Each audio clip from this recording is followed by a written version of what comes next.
নমস্কার বন্ধুরা, আমার গ্রোথ লাভ চ্যানেলে আপনাদের সকলের স্বাগত। আমি আচার্য শ্রী উত্তম শাস্ত্রী আজকে একটি নতুন বিশেষ বিষয় নিয়ে আপনাদের সঙ্গে আলোচনা করার জন্য এলাম। সেটা হচ্ছে কর্কট রাশি। দেখুন, কর্কট রাশি বা কর্কট লগ্ন দুটোর ক্ষেত্রেই প্রযোজ্য এটা। তো এই কর্কট রাশির জীবনে কি কি রয়েছে, কি রকম কি সম্পত্তি করতে পারে, তাদের বিবাহিত জীবন কেমন যায়, জীবন সঙ্গী কেমন হতে পারে, অর্থনৈতিক জীবন কেমন হতে পারে, এক্সেট্রা এক্সেট্রা, অনেক কিছু বিষয় নিয়ে আজকে আলোচনা করব। তো যে সমস্ত কর্কট রাশির জাতক বা জাতিকা বন্ধুরা রয়েছেন তারা একটু মন দিয়ে ভিডিওটা শেষ পর্যন্ত দেখবেন। অনেক বিষয় আপনাদের যেগুলো এখনও জানা নাই তারা জানতে পারবেন এগুলি। যারা জেনেছেন তারা অতি অবশ্যই কমেন্টে লিখুন যে আপনাদের এই যে আমি মতামতগুলো দিচ্ছি বা আলোচনা করছি আপনাদের সঙ্গে কতখানি আপনাদের মিল হলো। আর যদি কারোর কোনো বিষয় জানার থাকে, রাশি লগ্ন বা গণ ইত্যাদি ইত্যাদি, অবশ্যই কমেন্টে লিখে পাঠান। সেই সঙ্গে বলি অবশ্যই চ্যানেলটিকে সাবস্ক্রাইব করতে ভুলবেন না। অনেকজনা ভিডিও দেখছেন কিন্তু সাবস্ক্রাইব করতে ভুলে যাচ্ছেন, ওই জন্য মনে করে দিলাম আর কি, যে চ্যানেলটিকে সাবস্ক্রাইব করুন, লাইক করুন, শেয়ার করুন। তাহলে আর বেশি কথা না বলে এরপর আমাদের আসল জায়গায় এগিয়ে যায়। কর্কট রাশির জীবনে প্রথম আমরা যেটা যাচ্ছি সেটা হচ্ছে বিবাহিত জীবন। আপনাদের এই কর্কট রাশির বিবাহিত জীবন সম্পর্কে আলোচনা। দেখুন, কর্কট মানে হচ্ছে চন্দ্রের রাশি বা চন্দ্রের লগ্ন। আপনাদের মেন লর্ড হচ্ছে কিন্তু চন্দ্র, আর চন্দ্র মানে হচ্ছে মন, চন্দ্র মানে হচ্ছে মানসিক ব্যাপার। চন্দ্র মানে শিব, চন্দ্র মানে হচ্ছে আমাদের চন্দ্রধর শিবকেই বোঝায়। চন্দ্র মানে হচ্ছে মা, চন্দ্র মানে হচ্ছে সাদা জিনিস। যেহেতু চন্দ্রের জাতক আপনারা খুব ইমোশনাল হন, এটা আপনারা নিজেরাও জানেন। তো এই কারণেই আপনাদের মধ্যে একটা আবেগ প্রবণ আপনারা হন। কিন্তু চন্দ্র মানে বললাম মা, মা কি নেয়, যত্ন নেয় পরিবারের প্রতি, সেজন্য আপনারা খুব যত্নশীল পরিবারমুখী হন। বিবাহে সুখ পেতে একটু সময় লাগে আপনাদের। বিবাহে তাড়াতাড়ি আপনারা সুখ পান না, একটু দেরি লাগে। মানসিক মিল খুঁজতে একটু দেরি হয়। 25 থেকে 29 বছর বয়স, এই যে বয়সটা আমি বললাম 25 থেকে 29, এর মধ্যে আপনারা প্রথম বড় একটা সুযোগ আসে আপনাদের জীবনে বিবাহের। এই সুযোগটাতে যাদের আপনাদের বিয়ে হয়ে গেছে বা হলো বা হবে, তা না হলে দেখবেন আবার দেরি হয়। 32 থেকে 35 বছর বয়সের পর আপনাদের স্থিতিশীলতা, সুখী দাম্পত্য জীবন আপনারা লাভ করেন। এই কর্কট রাশির বিবাহিত জীবন বেশ মধুর হয়, কিন্তু সঙ্গী মানসিক দিক থেকে বোঝাপড়ার যদি হয়ে যায় তাহলে আপনাদের জীবন খুব মধুর হয়। আপনাদের যে জীবন সঙ্গী তার চরিত্রটা কেমন হয় জানেন? দেখুন, আমি বলি, শুনুন, আমার সঙ্গে একমত কিনা আপনারা জানাবেন। ম্যাক্সিমাম 90% যেটা বলছি, জীবন সঙ্গী সাধারণত বুদ্ধিমান হবে, মানে বুদ্ধিমতী বা বুদ্ধিমান হবে, দায়িত্বশীল তো অবশ্যই হবে, এবং সহানুভূতিশীল হবে। অনেক সময় জীবনসঙ্গী কিছুটা আধিপত্য বিস্তার করতে চায় আপনাদের মধ্যে, তাহলেও সংসারকে কিন্তু গুছিয়ে রাখবে এবং নিরাপদে রাখবে। এদের যে দাম্পত্য জীবনে ভালোবাসা, আবেগ, ভরসা, এইগুলি হচ্ছে আপনাদের মেন পাথেয়। তাহলে বোঝা গেল যে কর্কট রাশির জীবনসঙ্গী কিন্তু ভালোই হবে এবং বিবাহিত জীবন ভালোই হবে, যদি কিনা আপনাদের মঙ্গলটা ভালো থাকে। যদি মঙ্গলের আপনাদের ডিস্টার্ব থাকে তাহলে কিন্তু বিবাহিত জীবনে খুব ওঠাপড়া চলবে, টালমাটাল চলে। কেন? মঙ্গল হচ্ছে আপনাদের একটা কারক গ্রহ, পঞ্চমপতি আবার দশমপতিও বটে, তার মানে কারক গ্রহ। সেজন্য মঙ্গলকে আপনারা ইম্পর্টেন্স দেবেন আর চন্দ্রকে ইম্পর্টেন্স দেবেন। এই দুটি কিন্তু আপনাদের মেন, চন্দ্র আর মঙ্গল। কুলদেবতা কে হয়?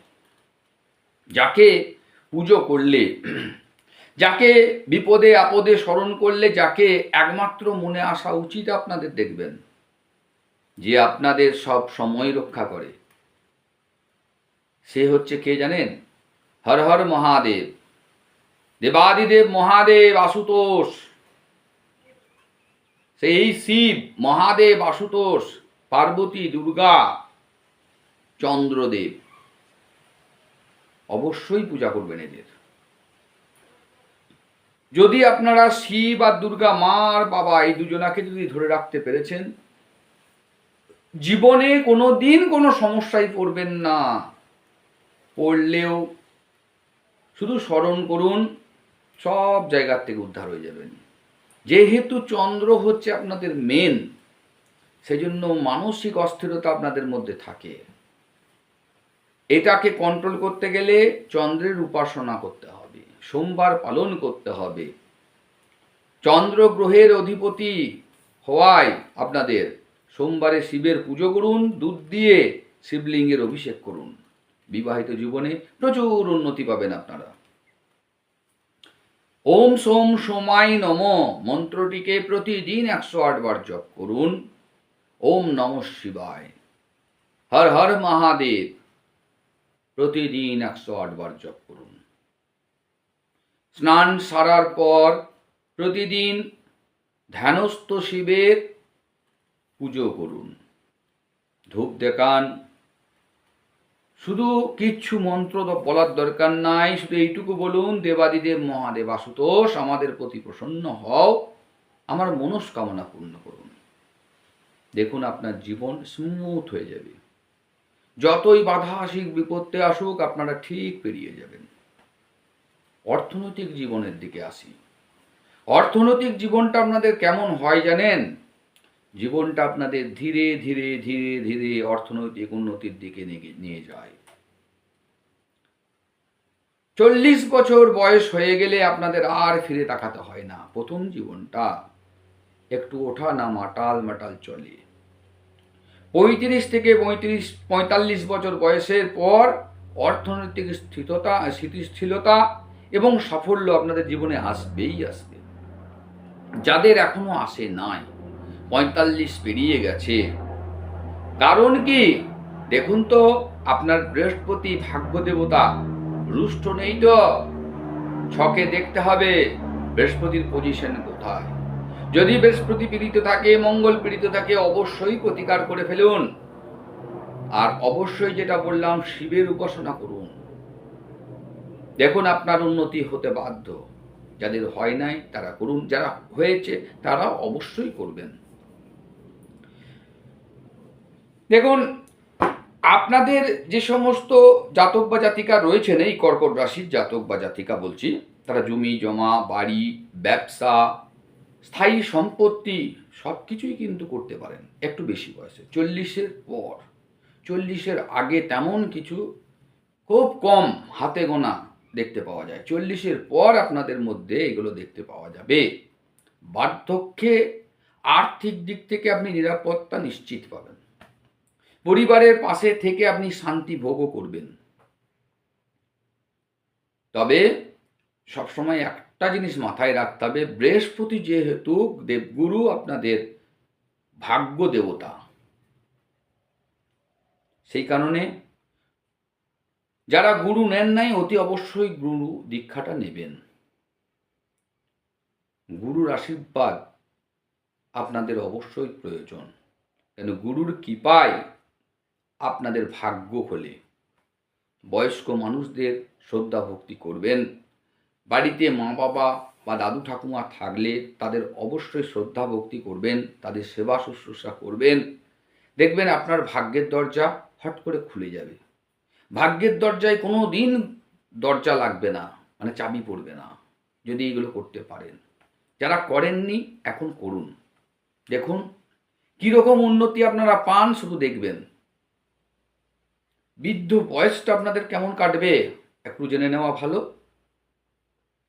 বার্ধক্যে মানসিক শান্তি, পারিবারিক স্নেহ আপনাদের পাথেয় হবে। আপনাদের পাথেয় হবে, চিন্তা নেই। মানসিক শান্তিও পাবেন এবং পারিবারিক যে স্নেহ ভালোবাসা সব কিছু আপনারা পাবেন। আপনাদের সন্তানের সুখ এবং নাতি নাতনির সঙ্গে ভালোবাসা সময় অতিবাহিত করতে পারবেন। কিছুটা শারীরিক দুর্বলতা আপনাদের আসবে বটে, হলেও পরিবারের ভালোবাসাই কিন্তু আপনাদের জীবনটা মধুর হয়ে যাবে। এবার আমি আসি যে কর্কট রাশির যে সমস্ত জাতক বা জাতিকা আমরা রয়েছি, যারা আমরা ভিডিও দেখছি, কি কি রোগ আমাদের হতে পারে, সম্ভাবনা কি, পসিবিলিটি কি কি হতে পারে। নাম্বার 1 হচ্ছে পেট আর হজমের সমস্যা আপনাদের থাকবেই। কারণ বৃহস্পতি, যাদের দেখবেন বৃহস্পতি গ্রহটি ভালো আছে তাদের এই সমস্যাটা থাকবে না। যাদের দেখবেন এই সমস্যাটা হচ্ছে তারা চোখ বন্ধ করে জেনে যান যে আপনার বৃহস্পতি খারাপ হয়েছে। তাহলে বৃহস্পতিকে ভালো করতে হবে। বৃহস্পতিকে ভালো করতে গেলে আপনাকে কি করতে হবে? অবশ্যই যেটা বললাম, গুরু ভক্তি তো আনতে হবে মনের মধ্যে, ধর্ম কর্ম করতে হবে, গুরুদের আশীর্বাদ ধন্য হতে হবে, আর সেরকম প্রয়োজন হলে ভালো জ্যোতিষীর সঙ্গে পরামর্শ পূর্বক পোগরাজ ধারণ করতে হবে। আর একটি রোগ আপনাদের হতে পারে, সেটা হচ্ছে বুক বা বক্ষ সংক্রান্ত, মানে ঠান্ডা লাগার প্রবণতা অবশ্যই আপনাদের থাকবে। আমার সঙ্গে একমত কিনা অবশ্যই কমেন্টে লিখে পাঠাবেন। আমি যেগুলো বলছি 100% হবে, 100%। শুধু কমেন্টে লিখে পাঠান। আপনার কমেন্টের ভরসা আশায় আমি রইলাম যে আমি কতটা সত্যি বলছি। 100% আমি বলে দিচ্ছি। যখনই ওয়েদার চেঞ্জ হবে সবাই দেখবেন ঠিক আছে বাড়িতে, আপনার দেখবেন ঠান্ডা লেগে গেছে। ঠান্ডা লাগার প্রবণতা আপনার থাকবেই। অনেক সময় কফ জমে যায়, ব্রঙ্কাইটিসেরও প্রবলেম অনেক জনাকার হয়, ফুসফুস সংক্রান্ত প্রবলেমও আসতে পারে। তাহলে আপনি জানবেন কি করে যে আপনার কোন গ্রহটি খারাপ হয়েছে? দেখবেন যাদের চন্দ্রটা দুর্বল, চন্দ্রটা দ্বাদশে, চন্দ্রটা রাহু দ্বারা পীড়িত, চন্দ্রটা অষ্টমে, চন্দ্রটা ষষ্ঠে, তাদের এই যে বললাম ঠান্ডা লাগার প্রবণতা, ফুসফুসের দুর্বলতা, ফুসফুস সংক্রান্ত রোগ, কফ জমা, এইগুলো কিন্তু চন্দ্রের কারণে। তখনই আপনাকে বুঝে নিতে হবে যে আপনার চন্দ্রটি মেন যে গ্রহ সে কিন্তু আপনার খারাপ হয়ে আছে। তাহলে প্রতিকার কি করবেন? মায়ের সেবা করুন। মা হচ্ছে চন্দ্র।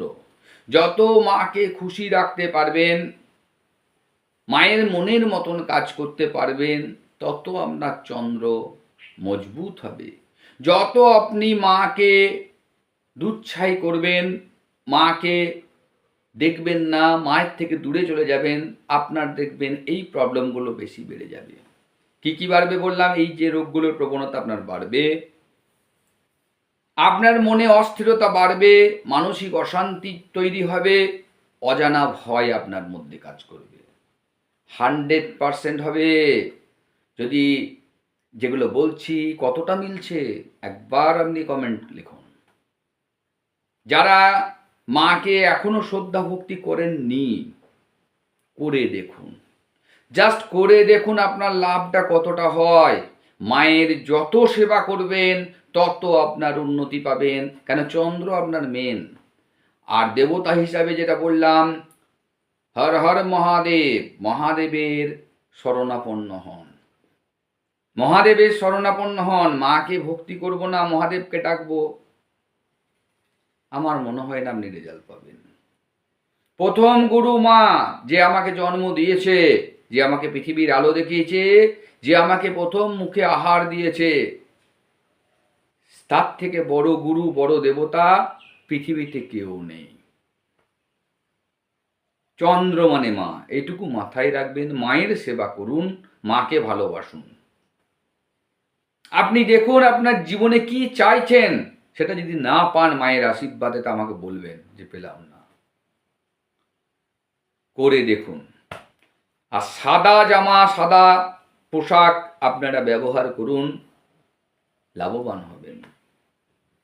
এই যে মানসিক দুশ্চিন্তা এগুলো বললাম, সব কিন্তু চন্দ্রের কারণে। হরমোন সংক্রান্ত, গ্রন্থি সংক্রান্ত কিছু কিছু রোগও আপনাদের হতে পারে, সেগুলোও বলি। পুরুষদের ক্ষেত্রে হরমোনের ভারসাম্যতা বা ভারসাম্যহীনতা আপনাদের দেখা দিতে পারে আফটার 45 থেকে 50 এজ। মহিলাদের ক্ষেত্রে স্তন এবং জরায়ুর সমস্যা আসার সম্ভাবনাও 45 থেকে 50 এজ।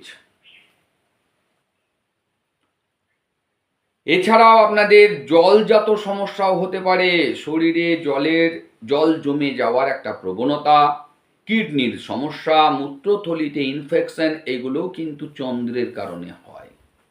চন্দ্রকে ভালো রাখতে হবে। তার জন্য যেগুলো বললাম, প্রথম প্রতিকার, যতই আপনি স্টোন লাগান আর যাই করুন, মাকে যদি শ্রদ্ধা ভক্তি ভালোবাসা না দিয়েছেন, কোনো পাথর আপনার কাজ করবে না, কোনো স্টোন কাজ করবে না, কোনো মন্ত্র কাজ করবে না। প্রথম ভক্তি মাকে করতে হবে। সেকেন্ড হচ্ছে আপনি মন্ত্র জপ করুন। থার্ড যদি বলি, তখন বলবো আমি স্টোন লাগান। তা স্টোন লাগাতে গেলে জ্যোতিষীর পরামর্শ নেবেন, দিয়ে মুক্ত ধারণ করবেন। কিন্তু আবার বলছি, মায়ের ভক্তি না করে মুক্ত লাগিয়ে মানসিক শান্তি পাবেন না।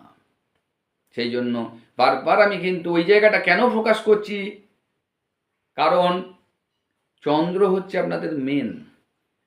সেই জন্য এই জায়গাটাকে একটু দেখার চেষ্টা করুন। সাদা রং ব্যবহার করুন। আপনারা খাবারের মধ্যে সোমবারটাকে উপবাস রাখার চেষ্টা করুন। দুধ, চাল, দই, এই সাদা খাবার আপনারা ইউজ করুন। প্রতিদিন 1 ঘন্টা করে ধ্যান অবশ্যই করুন। কিছু না পারলে ওম নমঃ শিবায় এই মন্ত্রটিকে জপ করুন। ঝাল, তেল, একটু মশলা, এই যে খাবারগুলোকে এড়িয়ে চলার চেষ্টা করুন। সুষম খাবার গ্রহণ করুন। শিবের মন্ত্র, চন্দ্রের মন্ত্র জপ করুন, তাহলে আপনারা ভালো থাকবেন। এরপর আসছি কর্কট রাশি। সারা জীবনে সম্পত্তি আপনারা কেমন করতে পারেন, বিষয় সম্পত্তি। দেখুন, যৌবনকাল অর্থাৎ 20 থেকে 30 বছর বয়স, এই বয়সে আপনারা খুব একটা বেশি সম্পত্তি করতে পারবেন না। এই বয়সটা আপনাদের খুব ওঠানামা চলবে, প্রচুর স্ট্রাগল থাকবে। 20 থেকে 30 বছর দেখবেন আপনাদের লাইফে প্রচুর স্ট্রাগল থাকবে, গ্যারান্টেড, একদম 100% গ্যারান্টেড। যারা চাকরি করছেন তারা দেখুন, এই বয়সটাতেই আপনাকে প্রচুর খাটাখাটনি করতে হয়েছে, সহজে পান নাই। ঠিক একইভাবে ব্যবসাতেও সহজে দাঁড়ায় নাই। এই বয়সটাতে আপনাদের প্রচুর খাটতে হয়েছে এবং হবে। আপনারা বিদেশে ধাক্কা খেলেও ধীরে ধীরে, মানে বিদেশে যারা ব্যবসা করতে গেছেন বা প্রথম ব্যবসা দেশেই করুন, যাই করুন, প্রথম দিকটা আপনারা ধাক্কা খাবেন, ওই যে বললাম স্ট্রাগল। কিন্তু আপনারা হাল ছাড়ার পাত্র নয়। আপনারা আবার উঠে দাঁড়াবেন, আবার লড়বেন। এই করতে করতে একটা সময় কিন্তু আপনারা স্থিতিশীল হয়ে যাবেন। আপনারা স্থিতিশীল হবেন এবং সেই সময় জমি জমা, বাড়ি গাড়ি সব কিছু করে ফেলবেন। মধ্য বয়স 30 থেকে 45 বছর বয়স, যেটা মধ্য বয়স বলছি, এই সময় অর্থনৈতিক উন্নতি আপনাদের শুরু হয়ে যাবে। আপনারা হয়তো এই সময় অল্প স্বল্প হলেও স্থায়ী সম্পত্তি করবেনই করবেন, বাড়িও তৈরি করে ফেলবেন দেখবেন এই বয়সে। 30 থেকে 45 বছর লিখে রাখুন। জমি কিনবেন, ঘরও করবেন, কিছু জিনিসপত্র হয়তো বাড়াবেন। ধীরে ধীরে আপনার ব্যাংক ব্যালেন্স, সঞ্চয়ও বাড়বে। সবশেষে আসছি পরিণত বয়স, যেটা 45 থেকে 60 বছর বলি। কর্কট রাশির সবচেয়ে বড় সম্পত্তি এই সময় হবে। সব থেকে বড় সম্পত্তি, সব থেকে বেশি উন্নতি, সব থেকে জমি জায়গা বেশি 45 থেকে 60 বছর লিখে রাখুন।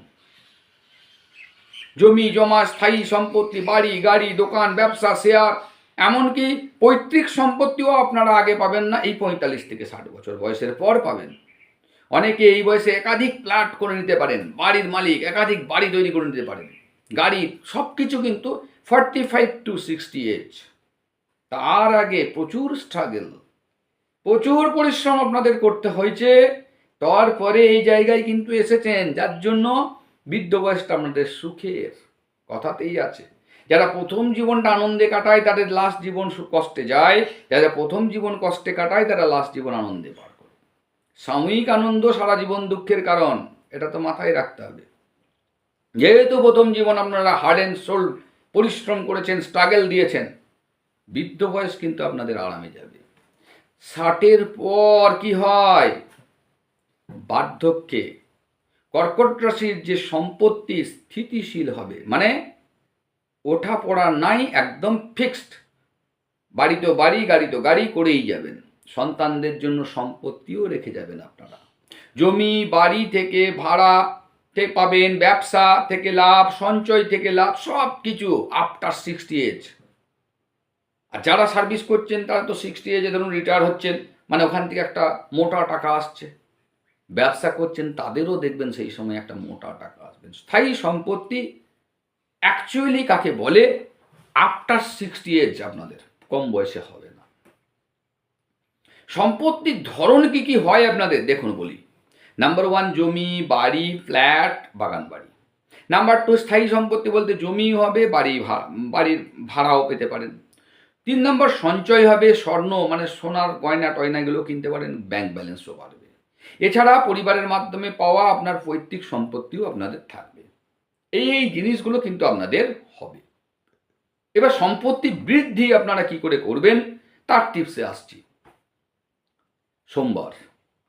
সোমবার শিবের পুজো করুন, দুধ দিয়ে শিবের উপর মানে শিবলিঙ্গে অভিষেক করুন, শিবের মন্ত্র জপ করুন, মুক্ত ধারণ করুন, অবশ্য জ্যোতিষীর পরামর্শে। জল দান করার চেষ্টা করুন শ্রাবণ মাসে, গ্রীষ্মকালে মানুষকে জল দান করুন, আপনার অর্থ সম্পত্তি বাড়বে। সম্পত্তি বিনিয়োগের তাড়াহুড়ো না করে ধীরে ধীরে চিন্তা ভাবনা করুন পদক্ষেপটা নেওয়ার, ধীরে ধীরে উন্নতি করার। একবারে যদি আমরা লাভ মেরেছেন তাহলে কিন্তু সব চলে যাবে। ধীরে ধীরে আপনাদের হয়, সেই জন্য ধীরে ধীরে সম্পত্তি বাড়াবার চেষ্টা করুন। তো যাই হোক, অনেক কথা আপনাদের বললাম। এই এতগুলো কথার মধ্যে কোন কোন কথাগুলো আপনাদের মিলল না অবশ্যই লিখে পাঠান, কোনগুলো মিলল সেটাও লিখে পাঠান। ভালো লাগবে যে আমার যে এই আলোচনা, আমার যে ক্যালকুলেশন সেটা কতটা আপনাদের সঙ্গে মিলছে, জানতে পারলে ভালো লাগবে। তো আশা করছি আপনাদের ভিডিওটা ভালো লাগছে। যদি ভালো লেগে থাকে অতি অবশ্যই সাবস্ক্রাইব করবেন, লাইক করুন, শেয়ার করুন, 5 জনের মধ্যে জানান। তো আজকের মতন এখানেই থাকলো। পরের ভিডিওতে আপনাদের সঙ্গে আবার দেখা হবে অন্য কোনো টপিকসে। হর হর মহাদেব। ভালো থাকুন, সুস্থ থাকুন।